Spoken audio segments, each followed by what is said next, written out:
बड़े ही एहतराम और आपसी भाईचारे के साथ परंपरागत रूप से निकलने वाले मुहर्रम जुलूस के दौरान लाखों की संख्या में रांचीवासी सड़क पर जुलूस की शक्ल में निकले।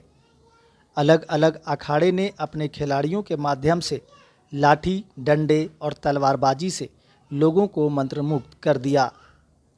रांची करबला चौक में हज़ारों की संख्या में जुलूस में शामिल हुए लोगों ने जमकर लाठी, तलवार और भाले से रोमांचक करतब दिखाकर दर्शकों की खूब वाहवाही लूटी।